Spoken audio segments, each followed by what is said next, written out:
पाठ संख्या 4, डायरी के पन्ने, गुरुवार 9 जुलाई 1942। प्यारी किट्टी, तो आखिर हम चल पड़े। मम्मी, पापा और मैं तेज बरसात में भीगते हुए आए। हम तीनों के कंधों पर बड़े बड़े थैले और शॉपिंग बैग थे, जो अल्लम गल्लम चीजों से ऊपर तक ठूस ठूस कर भरे हुए थे। सुबह सुबह काम पर जाने वाले लोग हमें बड़ी बेचारगी भरी निगाहों से देख रहे थे। आप उन्हें देखते ही बता सकते थे कि वे आपके लिए अफसोस कर रहे थे कि वे हमें किसी तरह का वाहन उपलब्ध नहीं करा सकते थे। हमारे सीने पर चमकता पीला सितारा सारी दास्तान खुद ही कह देता था।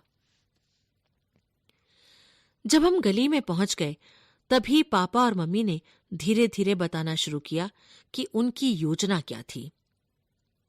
पिछले कई महीनों के दौरान हम थोड़ा थोड़ा करके जितना भी हो सका फर्नीचर और कपड़े लत्ते फ्लैट से बाहर ले जाते रहे थे।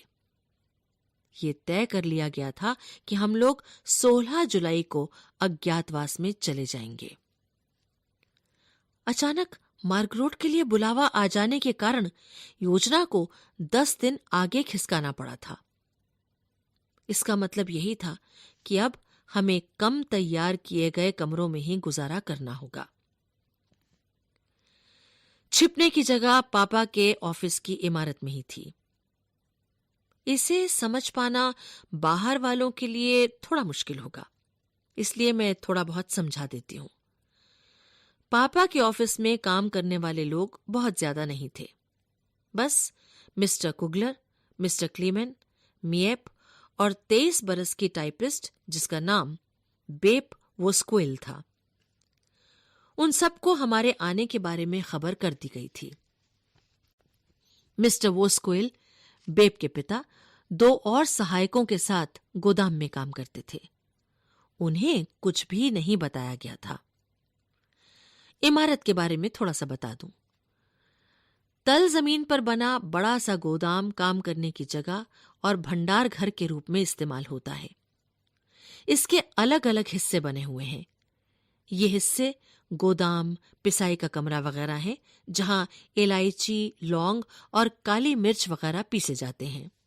गोदाम के दरवाजे से ही सटा हुआ एक बाहर का दरवाजा है, जो ऑफिस का प्रवेश द्वार है। ऑफिस के दरवाजे के एकदम अंदर की तरफ एक दूसरा दरवाजा है और उसके पीछे सीढ़ियां हैं। सीढ़ियां ऊपर चढ़े तो एक और दरवाजा आता है, जिस पर आर पार दिखाई न देने वाले कांच की खिड़की लगी है। इस पर काले अक्षरों में कार्यालय लिखा हुआ है। यही आगे वाला बड़ा यानी फ्रंट ऑफिस है। यह बहुत बड़ा, हवादार और खूब रोशनी वाला कमरा है। दिन के दौरान यहां बेप, मिएप और मिस्टर क्लेमेन काम करते हैं। एक छोटा सा गलियारा है जिसमें तिजोरी, कपड़ों की अलमारी और स्टेशनरी की बड़ी सी अलमारी है। इस गलियारे के पार एक छोटा सा दमघोंटू अंधियारा कमरा है। ये बैक ऑफिस है। इसमें मिस्टर कुगलर और मिस्टर वानदान बैठा करते थे। अब इसमें सिर्फ मिस्टर कुगलर बैठते हैं। मिस्टर कुगलर के ऑफिस में पैसेज से भी पहुंचा जा सकता है, लेकिन सिर्फ कांच वाले दरवाजे के जरिए, जिसे अंदर से तो आसानी से खोला जा सकता है, लेकिन बाहर से इतनी आसानी से नहीं। मिस्टर कुगलर के ऑफिस से निकलने के बाद तुम लंबे तंग गलियारे से कोयले वाले गोदाम की ओर बढ़ोगी और 4 सीढ़ियां चढ़ोगी तो तुम अपने आप को प्राइवेट ऑफिस में पाओगी। ये पूरी इमारत का शो पीस है। शानदार महोगनी फर्नीचर, लिनोलियम का फर्श जिस पर कालीन बिछा है, एक रेडियो है, आकर्षक लैंप है, सब कुछ उत्तम दर्जे का। इसके साथ वाला कमरा बहुत बड़ा रसोई घर है। उसमें पानी गर्म करने का हीटर है, गैस के 2 चूल्हे हैं, साथ में पाखाना है। ये पहली मंजिल का नक्शा है। नीचे की सीढ़ियों वाले गलियारे से एक रास्ता दूसरी मंजिल की तरफ जाता है। सीढ़ियां खत्म होते ही थोड़ी खुली जगह है और उसमें दोनों तरफ दरवाजे हैं। दाईं तरफ का दरवाजा मसाले रखने के स्टोर, अटारी और घर के सामने की तरफ वाली मियानी की तरफ जाता है। घर के सामने की तरफ से एक परंपरागत डच डिजाइन की सीधी और इतनी घुमावदार सीढ़ियां हैं कि एड़ियों में मोच आ जाए। ये रास्ता गली की तरफ खुलता है। सीढ़ियों के ऊपर बनी जगह से दाईं तरफ का दरवाजा घर के पिछवाड़े की तरफ हमारी गुप्त एनेक्सी की तरफ जाता है। कोई कल्पना भी नहीं कर सकता था कि इस सपाट मटमैले दरवाजे के पीछे इतने कमरे भी हो सकते हैं। दरवाजे के आगे सीढ़ी का बस एक ही पायदान है। इसे पार करते ही आप भीतर होते हैं।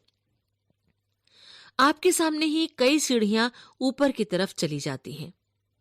बाईं तरफ एक तंग सा गलियारा है जो एक बड़े कमरे में जाकर खुलता है। यही कमरा फ्रैंक परिवार के लिए ड्राइंग रूम और बेडरूम का काम करता है। अगला दरवाजा एक छोटे कमरे का है। ये परिवार की 2 जवान लड़कियों के बेडरूम और स्टडी रूम के काम आता है। सीढ़ियों के दाईं तरफ गुसलखाना और बिना खिड़कियों वाला एक कमरा है जिसमें एक वॉश बेसिन लगा हुआ है। किनारे की तरफ वाले दरवाजे से पाखाने की तरफ और दूसरे दरवाजे से मेरे और मार्गरोट के कमरे की तरफ जाया जा सकता है। यदि आप और सीढ़ियां चढ़कर बिल्कुल ऊपर तक चले जाएं, तो आप नहर के किनारे बने इस पुराने मकान में ऊपर एक बहुत बड़ा खुला खुला और हवादार कमरा देखकर हैरान रह जाएंगे। इसमें एक गैस का चूल्हा है और एक सिंक है। भगवान का शुक्र है कि ये मिस्टर कुगलर की प्रयोगशाला के काम आता था। ये मिस्टर और मिसेस वानदान का बेडरूम और रसोई घर होगा। इसे कॉमन रूम, डाइनिंग रूम और हम सब के लिए स्टडी के लिए भी इस्तेमाल किया जा सकेगा। एक छोटा सा कमरा पीटर वानदान के लिए बेडरूम का काम करेगा। और फिर जैसी इमारत के सामने की तरफ है वैसी ही अटारी और मियानी यहां भी हैं। तो ये रहा हमारा नया गरीब खाना। लो, मैंने तुम्हें पूरी इमारत की सैर करवा दी। तुम्हारी एन। शुक्रवार 10 जुलाई 1942। मेरी प्यारी किट्टी, मैंने घर के लंबे चौड़े बखान के साथ हो सकता है तुम्हें बोर कर दिया हो, लेकिन मैं अभी भी यही सोचती हूं कि तुम जानो हम कहां आ पहुंचे हैं। मैं यहां कैसे आ पहुंची हूं, इसके बारे में तुम्हें मेरे आगे के पत्रों से पता चलेगा। लेकिन पहले मैं अपना किस्सा जारी रखूंगी। मैंने अभी तक अपनी बात पूरी नहीं की है। 263 प्रिंस एंड ग्रास्ट में हमारे पहुंचने पर मियप तुरंत हमें लंबे गलियारे से सीढ़ियों से ऊपर दूसरी मंजिल पर और फिर एनेक्सी में ले आई। उसने हमें अकेला छोड़ा और हमारे पीछे दरवाजा बंद कर दिया। मार्गोट अपनी साइकिल पर पहले ही आ चुकी थी और हमारी राह देख रही थी। हमारी बैठक और दूसरे कमरे सामान से ठुसे पड़े थे। कहीं तिल धरने की जगह नहीं थी। पिछले महीनों में जो कार्डबोर्ड के बक्से ऑफिस में भेजे गए थे, चारों तरफ फर्श पर, बिस्तरों पर फैले पड़े थे। छोटा कमरा फर्श से छत तक कपड़ों से अटा पड़ा था। उस रात अगर हम ढंग से सोने के बारे में सोचते तो ये सारा सामान तरतीब से लगाने की जरूरत थी। हमें सफाई का काम तुरंत शुरू कर देना था। मां और मार्गोट की तो हाथ हिलाने की भी हिम्मत नहीं थी। वे बिना चादरों वाली गद्दियों पर ही पसर गईं, थकी, बेहाल और पस्त। लेकिन पापा और मैंने सफाई का मोर्चा संभाला और तुरंत जुट गए। हम सारा दिन पैकिंग खोलते रहे, अलमारियां भरते रहे, कीलें ठोकते रहे और तमाम सामान ठिकाने से लगाते रहे। आखिर थक कर चूर हो गए और साफ बिस्तरों पर ढह गए। हमने पूरे दिन में एक बार भी गरम खाना नहीं खाया था, लेकिन परवाह किसे थी। माँ और मार्गोट की थकान के मारे बुरी हालत थी और पापा और मुझे फुर्सत नहीं थी। मंगलवार की सुबह हमने पिछली रात के छोड़े हुए काम को पूरा करना शुरू किया। बेप और मिएप हमारे राशन कूपनों से शॉपिंग करने गईं और पापा ने ब्लैकआउट वाले पर्दे लगाए। मैंने रसोई का फर्श रगड़ रगड़ कर साफ किया। सवेरे से रात तक हम लगातार काम में जुटे रहे। बुधवार तक तो मुझे ये सोचने की फुर्सत ही नहीं मिली कि मेरी जिंदगी में कितना बड़ा परिवर्तन आ चुका है। अब गुप्त एनेक्सी में आने के बाद पहली बार मुझे थोड़ी फुर्सत मिली कि तुम्हें बताऊं कि मेरी जिंदगी में क्या हो चुका है और क्या होने जा रहा है। तुम्हारी एन। शनिवार 28 नवंबर 1942। मेरी प्यारी किट्टी, हम इन दिनों बिजली का बहुत ज्यादा इस्तेमाल करते रहे हैं और अपने राशन से ज्यादा खर्च कर चुके हैं। नतीजा ये होगा कि और अधिक किफायत, और हो सकता है बिजली भी कट जाए। एक पखवाड़े के लिए कोई बिजली नहीं। कितना मजेदार ख्याल है, नहीं क्या? लेकिन कौन जानता है ये अरसा इससे कम भी हो सकता है। बहुत अंधेरा हो जाता है 4, 4:30 बजते ही। हम तब पढ़ नहीं सकते, इसलिए वो वक्त हम ऊल जलूल हरकतें करके गुजारते हैं। हम पहेलियां बुझाते हैं, अंधेरे में व्यायाम करते हैं, अंग्रेजी या फ्रेंच बोलते हैं और किताबों की समीक्षा करते हैं। हम कुछ भी करें, थोड़ी देर बाद बोर लगने लगता है। कल मैंने वक्त गुजारने का एक नया तरीका खोज निकाला। दूरबीन लगाकर पड़ोसियों के रोशनी वाले कमरों में झांकना। दिन के वक्त हमारे पर्दे हटाए नहीं जा सकते, 1 इंच भर भी नहीं, लेकिन जब अंधेरा हो तो पर्दे हटाने में कोई हर्ज नहीं होता। मुझे पता नहीं था कि हमारे पड़ोस में इतने दिलचस्प लोग रहते हैं। खैर, हमारे पड़ोसी हैं। मैंने जो पड़ोसी देखे उनमें से एक परिवार डिनर कर रहा था, एक परिवार फिल्म बना रहा था, तो सामने वाले घर में एक दंत चिकित्सक एक डरी हुई बुढ़िया से जूझ रहा था। मिस्टर डसेल, जिनके बारे में कहा गया था कि उनकी बच्चों के साथ बहुत पटती है और वे उन्हें खूब प्यार करते हैं, दरअसल बाबा आदम के जमाने के अनुशासन मास्टर हैं और लंबे लंबे भाषण देने लगते हैं, जिन्हें सुनकर ही नींद आने लगे।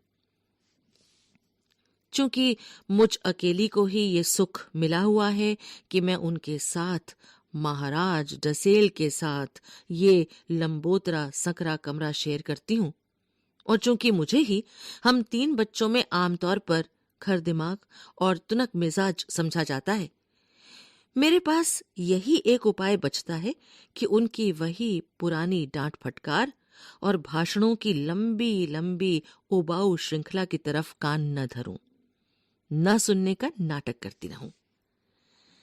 ये बात तो खैर मैं फिर भी सहन कर लेती, लेकिन मिस्टर डसेल अच्छे खासे चुगलखोर हैं। वे जाकर इन सारी बातों की रिपोर्ट मम्मी को दे आते हैं। अगर मिस्टर डसेल ने मुझे कोई उपदेश पिलाया होता तो उसे दोबारा से मुझे मम्मी से सुनना पड़ता है, और मम्मी तो कोई लिहाज भी नहीं करती मेरा। और अगर मेरी किस्मत वाकई अच्छी होती है तो मिसेस वान मुझे 5 मिनट बाद बुलवा भेजती हैं। सचमुच मीन मेख निकालने वाले परिवार में आप केंद्र में हो और सारा दिन आपको हर तरफ से दुत्कारा फटकारा जाए, ये सब झेलना आसान काम नहीं होता। रात को जब मैं बिस्तर पर होती हूँ तो अपने पापों और बढ़ा चढ़ाकर बताई गई अपनी खामियों के बारे में सोचती हूँ, तो वे इतनी ज्यादा होती हैं कि अपने मूड के हिसाब से या तो मैं उन पर हंस सकती हूँ या रो ही सकती हूँ। तब मैं इस अजीब से ख्याल के साथ सो जाती हूं कि मैं जो कुछ हूं उससे अलग होना चाहती हूं, या मैं उससे अलग तरीके से व्यवहार करना चाहती हूं, जो मैं हूं या जो मैं होना चाहती हूं। मेरी प्यारी किटी, अब मैं तुम्हें कितना उलझा रही हूं, लेकिन मैं चीजें एक बार लिखकर उन्हें काटना पसंद नहीं करती, और इस कमी वाले वक्त में कागज को मोड़ तोड़कर रद्दी की टोकरी में डाल देना बिल्कुल मना है। इसलिए मैं तुम्हें सिर्फ यही सलाह दे सकती हूं कि तुम ऊपर वाले हिस्से को फिर से पढ़ने की कोशिश मत करना, क्योंकि इसमें तुम्हें बात का सिर पैर भी नहीं मिलेगा। तुम्हारी एन। शुक्रवार 19 मार्च 1943। मेरी प्यारी किट्टी, अभी 1 घंटा भी नहीं बीता था कि हमारी खुशी निराशा में बदल गई। टर्की अभी युद्ध में शामिल नहीं हुआ है। हुआ यह था कि एक केंद्रीय मंत्री ने यह कहा था कि टर्की जल्दी ही तटस्थता छोड़ देगा। डैम चौक पर अखबार बेचने वाला चिल्ला रहा था, टर्की इंग्लैंड के पक्ष में। अखबार उसके हाथ से झपटे जा रहे थे, और इस तरह से हमने वो उत्साहवर्धक अफवाह सुनी थी। 1000 गिल्डर के नोट अवैध मुद्रा घोषित किए जा रहे हैं। ये ब्लैक मार्केट का धंधा करने वालों और उन जैसे लोगों के लिए बहुत बड़ा झटका होगा, लेकिन उससे बड़ा संकट उन लोगों का है जो या तो भूमिगत हैं या जो अपने धन का हिसाब किताब नहीं दे सकते। 1000 गिल्डर का नोट बदलवाने के लिए आप इस स्थिति में हो कि ये नोट आपके पास आया कैसे, और उसका सबूत भी देना होगा। इन्हें कर अदा करने के उपयोग में लाया जा सकता है, लेकिन अगले हफ्ते तक ही। 500 गिल्डर के नोट भी तभी बेकार हो जाएंगे। गेज एंड कंपनी के पास अभी 1000 गिल्डर के कुछ नोट बाकी थे जिनका कोई हिसाब किताब नहीं था। इन्हें कंपनी ने आगामी वर्षों के लिए अनुमानित कर अदायगी में निपटा दिया है, इसलिए फिलहाल तो गर्दन पानी के ऊपर ही है। मिस्टर डसिल को कहीं से बाबा आदम के जमाने की पैरों से चलने वाली दांतों की ड्रिल मशीन मिल गई है। इसका मतलब संभवतः जल्दी ही मेरे दांतों का पूरा चेकअप हो पाएगा।